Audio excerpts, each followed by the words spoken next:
I'm Dr. Scott Fuller. I'm going to give you my top 10 health goals for 2011 in just a moment, but before I do that, I want to review some top 10 lists from some other people just to kind of warm you up to my list, and you're going to see some similarities here on what other people are talking about. So let's start with Jack LaLanne, may he rest in peace. Jack LaLanne's 10-point self-improvement plan. Now this is probably 50 years old. Number 1, exercise. Number 2, nutrition. 50 years ago, he's talking exercise and nutrition as the top 2 things that you need to do as your 10-point self-improvement plan. I remember watching a clip of his when he was 80 years old, and he was telling people, it's almost like he jumps out of the TV, right, and grabs you by the scruff of the neck. I've been telling you people for 50 years that this is going to come true, that you're going to be eating bad things, and you're all going to be fat and sick and diseased and not living a long time and so forth. And it's all coming true. I've been trying to tell you this for 50 years. He's been trying to tell us for 70 years, right? The other things on his list, positive thinking was number 3, good habits number 4, grooming number 5. I always thought that was a funny one.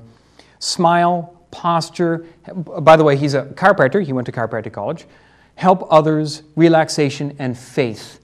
JackLaLanne.com is his website. So his website is still up as well. You can check out his information there. You can actually watch his old TV shows from his website as well.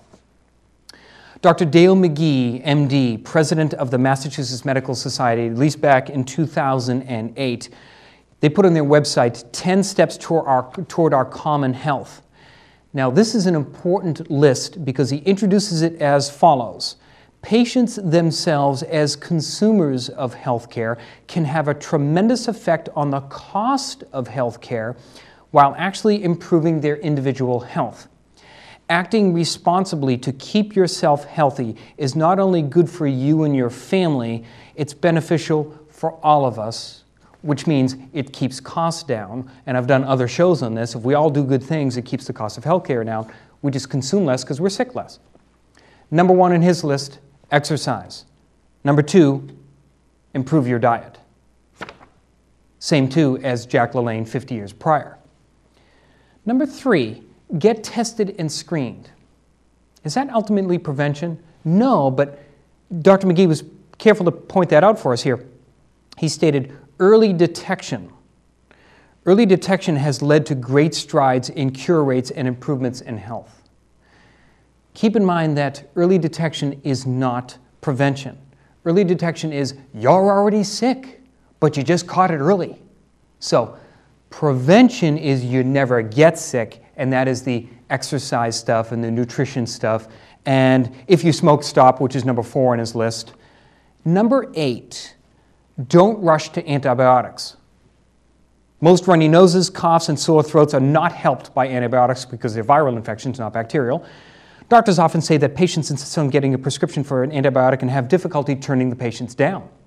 This has led not only to overuse of antibiotics, increased cost, but also to the emergence of resistant strains of bacteria. Increased cost, right? So these things increase costs if you are taking too many antibiotics. In other shows I talked about that there's no MRSA in Norway because they stopped giving antibiotics. They don't use antibiotics as cough medicine. Dr. Mercola's 10 steps to take control of your health. That's Mercola.com. You can find this list on there. Number 1 is have your emotional traumas addressed, so dealing with stress. Number 2, get optimal sunlight exposure. Number 3, drink pure water. And the next 4 or 5 of them are basically all nutrition. Avoid toxins, eat the right fats, eat right for your nutrition type, eat raw foods, which is basically eat better things, right? Control your insulin and leptin levels, eat better things, right? Exercise and sleep properly, Mercola.com. Without further ado, here are my 10 health goals for 2011. Number 1, it's a little bit different than some lists I've done in the past. Understand that health is an inside job. Health is up to you. Your doctor will not come by your house and cook healthy meals for you. Your medical insurance won't exercise for you. Basically, it's your job as an individual and for your family to do healthy things to be healthier. It's an inside job. Health is up to you. Number 2, Eat better. Well, what do I mean by eat better? What can you do right now to eat better? How about eating more vegetables? Take some advice from Dr. Barry Sears of The Zone. drsears.com, I believe, is his website. He says, take your plate, divide it into thirds. 2/3 of your plate is vegetables. 1/3 is lean, healthy protein, not red meat. Sorry, lean, healthy protein. That all of a sudden increases your vegetable intake. That's one healthy way to go. Start working on your children as well. Even though children want crackers and candies and snacks and cakes and soda and sports drinks and energy drinks, really bad for you, right, Ed? What we need to do is start offering healthy foods, vegetables and fruits. And remember when they were really young, they ate that stuff anyways because they didn't know any better. But once we turned to the dark side, they started consuming those things that are unhealthy, and that's what they demand, and so forth, so on and so forth. If you start transitioning into healthier snacks, they'll do it. Exercise. Exercise daily. Daily should be your goal. In dealing with thousands of my patients now, I find that a lot of them resist exercise because they feel as though I need a gym, I need a personal trainer, I need to exercise an hour and a half a day, and if it's not an hour and a half, I just won't even bother, and so on and so forth. You need to know now that 15 to 20 minutes of exercise is a full workout. That's enough to get the job done. If you work out 15 to 20 minutes a day, you're getting the job done. Jack LaLanne would agree with us. You have to do a little bit all the time. Get your family involved. Start doing physical activities. Put on the shoes at lunch if you have to work every day and walk for 20 minutes. You can get an exercise partner if you want.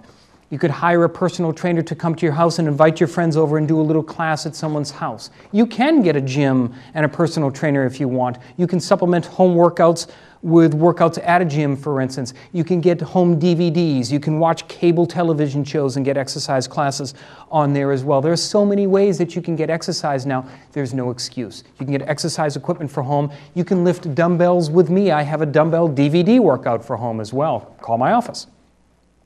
Number 4, you're going to like this one. Drink only water. Before you turn off the show, here's what I mean. So get rid of the soda, get rid of the sports drinks, get rid of the energy drinks. Don't drink any of that stuff anymore. The stats are 700 calories per day per person is now being drunk instead of being eaten. Imagine if you just started drinking water and nothing else. All of a sudden we'd start losing weight and less diabetes and heart disease and all of these different things. Drink only water. If you're a coffee drinker, try to decrease it. Maybe shift to tea, but get rid of that other stuff and get that stuff away from your kids. And nothing diet, no diet soda, no diet anything. Go to russellblaylockmd.com, read his book, Excitotoxins, The Taste That Kills. You will scare yourself. Number 5, sleep better and sleep more. All of us need a little bit more sleep. I think you should clean up your bedroom, get the computers and TVs and noise and distractions out of the bedroom, and start using it for just sleep. On Mercola.com, he has a list of 33 sleep recommendations to make sleep better. Go to Mercola.com. You can click on it right from his homepage. Number 6, learn how to cook. Start learning how to cook. You can cook healthy, tasty, fast meals for you and your family. Cook extra so you have lots of leftovers and it makes meal planning for the rest of the week easier. Get a DVD on cooking, get a good cookbook, watch cable shows, go to a cooking class, learn how to cook on your own. Everybody agrees that that's what we need to do. Regular chiropractic care is number 7. People think of chiropractic only for neck pain and back pain, and that's fine. Chiropractic's best input to people is for wellness and maintenance care. Find a chiropractor, ask people, ask your friends and family who they go to, and go to one every once in a while for an oil change instead of waiting for the car to blow up, right? Brush your teeth every day so you don't, before you get the root canal. Yeah, that kind of thing. And remember that chiropractic is important for other things as well. Daily spinal exercises, I'll be teaching you that on other YouTube videos coming up, and you can get that in my book, Happy Back. Take good supplements like fish oil and antioxidants and vitamin D. I have newsletters on my website on that. And lastly, watch less TV unless it's my show. I'm Dr. Scott Fuller. Please join me again.